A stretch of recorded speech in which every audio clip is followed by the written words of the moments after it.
The week rolls on here at the NFL Experience and the set of PFT Live. And joining us now, and I have yet to understand how, we're going to find out, how Jerod Mayo, the Patriots inside linebackers coach, got the dispensation from Bill Belichick. Right. Well, this seems like rules. an anti-Belichickian move, Jarod. How'd you pull this off? I didn't tell Coach. I don't buy it. I'm off the clock. I've been interviewing for head coaching jobs. I'm off the clock. That's awesome. How you doing, man? What's going on? What's life been like? First off, just like explain to people, life going from, player in the NFL, middle linebacker to now coach, right? Climbing the ranks, being talked about for future head coach positions. Explain that transition and what was that like for you? Yeah, you kind of missed a step there as well. When I retired from playing football, I actually worked in business for 3 years at Optum or United Health Group. So I did that for 3 years, ended up being vice president of business development, and then came back and started coaching. I missed it. I missed being around the guys. I missed developing the guys. But, at the same time, I just enjoyed developing people as a whole and helping people get to where they want to be. And anytime I get, a group of guys, linebackers, DB, it doesn't matter who they are, I want to help them get to where they want to be when they grow up. So, I'm always fascinated, Jarod, by those big decisions. And you found yourself a post-football career. You were having success. How long did you wrestle with this idea of, I'm going to stay on this path versus I'm going to go back into the grind, work harder than I ever did before because I know how hard the coaches work in New England? How long did you have to wrestle with it before you decided to do it?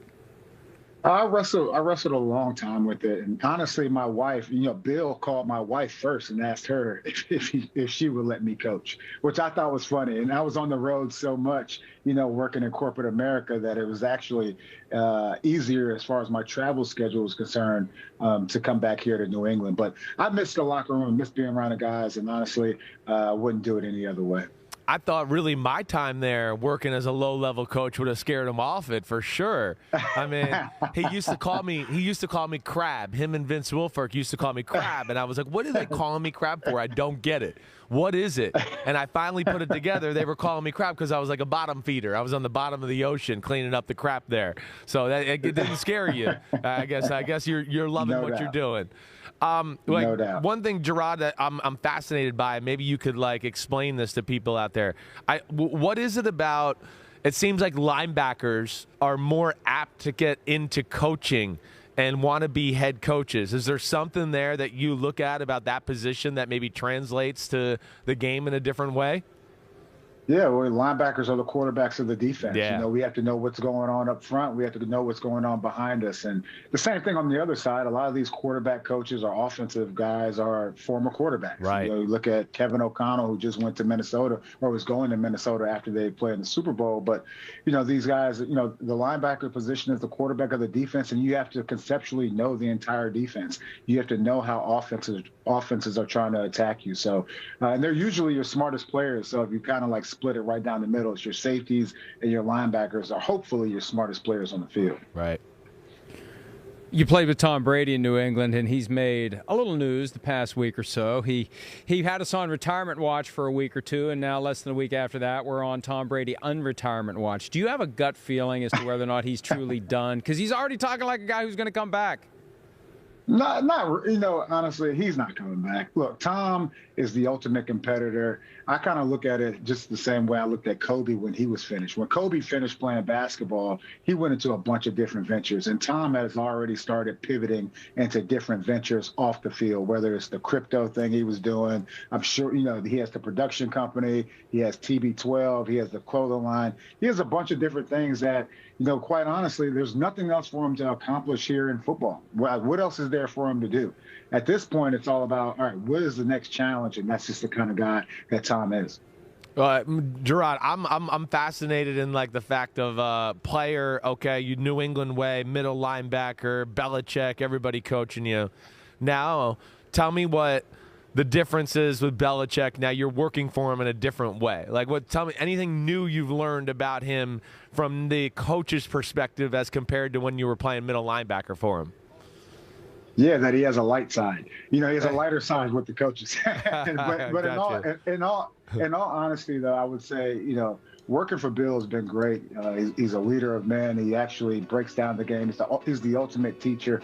At the same time, I would say he has also evolved as the players have evolved, right? And so it's a different group of players than we had 10, 15, 20 years ago. The attention span is different. The toughness is a little bit different. But at the same time, these guys are, they're very skilled athletes that can go out there and play ball on a down after down basis.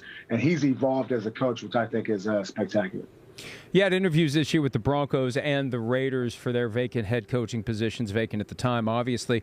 What did you learn about yourself going through that process? I learned that I'm on the right track.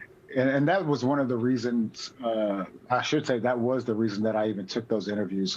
Did I have a chance to get the job or not? I don't know. And that's for those teams to decide.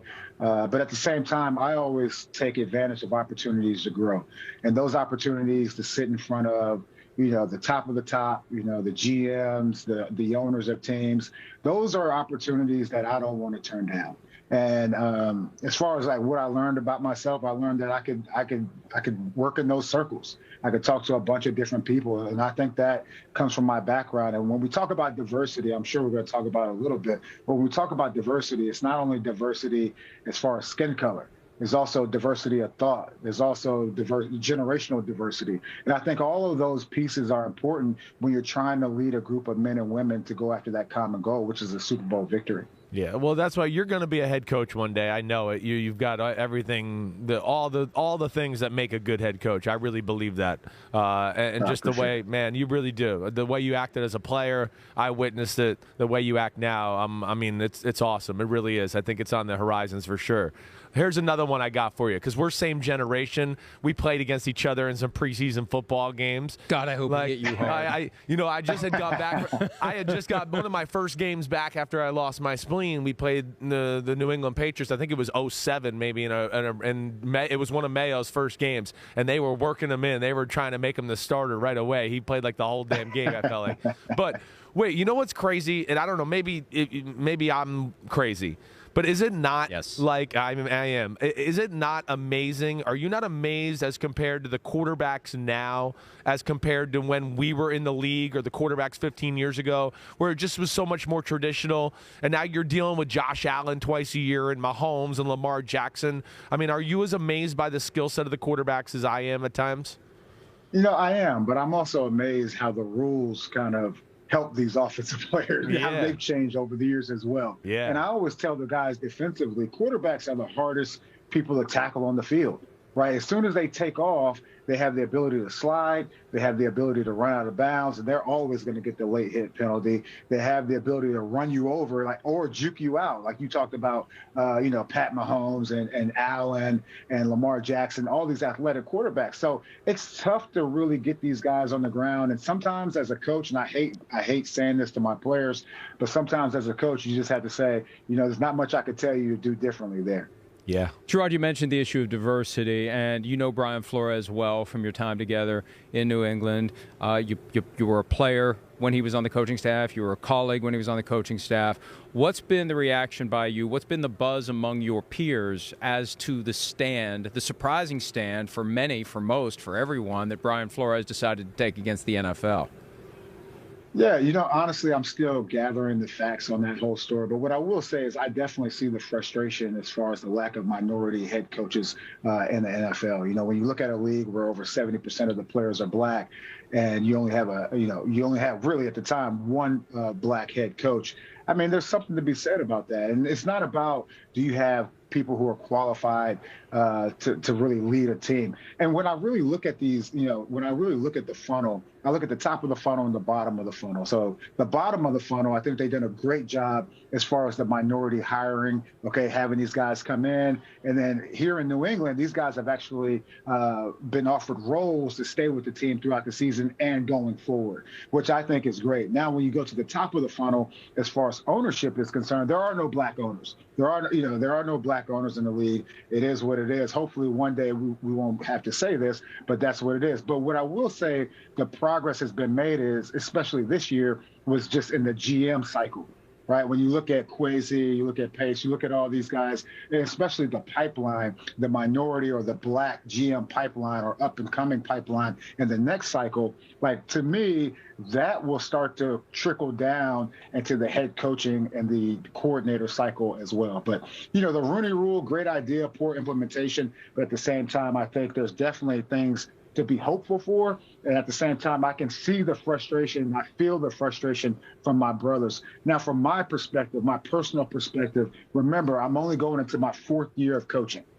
And so to have 3 head coaching interviews in 3 years, really, of coaching, I can't really complain. Now, if you look at it from another perspective, which I always think it's important to look at it from different perspectives, if you look at it from Leslie Frazier's perspective, look at it from Bieniemy's perspective, even look at it from B. Flo's perspective, there is true frustration there, and that is warranted, right? Warranted frustration, because these guys are proven leaders, and there have been people with less success, not as much as they haven't accomplished as much on the field, and they're just not getting these opportunities. But at the end of the day, don't hire me because I'm black. Hire me because I'm competent. Hire me because I can lead a group of men and women after a common goal, a common vision, right? A shared vision.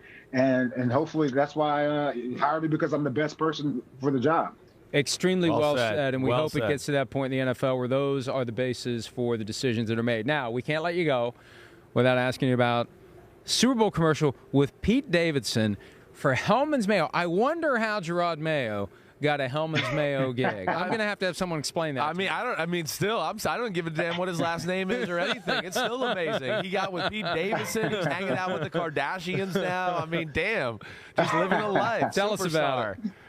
Yeah, it's been great. It's a natural partnership, with Hellman's, Mayo and Mayo, right? Mayo and Mayo, really looking to tackle food waste. Most of these times when I do these commercials, I don't learn much, but I did learn some things during this shoot, which I thought was fascinating and also sad. 40% of the food that we take in here in the United States is wasted. When you think about it, it's close to half of the food that we take in is wasted. And then 40% of that food comes out of our homes. So we're not even counting what happens at, the grocery stores and things like that. And when you talk about people, you talk about social mobility, you talk about the struggles that people have out here in this country, like cutting back on wasted food would definitely go long and go hard for the success of those people. So Hellman's has definitely taken a long-term vision here. They're looking out to 2030 as far as programs put into place to help, get around the confusion of food labels, right? The best by, sell by, use by date, like how we standardize that stuff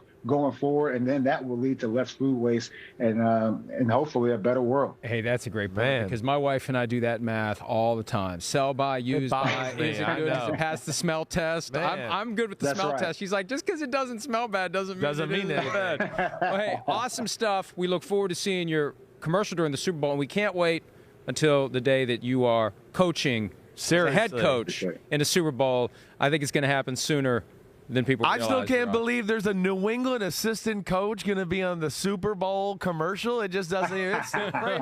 I think that's the craziest thing of all. You the man, Hey, Jarod. Man, you the man. Talk to you, buddy. I appreciate it. Thanks for your time, pal. Take care. Hi, I'm Mike Tirico, and thanks for watching. Make sure to hit subscribe for the latest news and highlights from NBC Sports.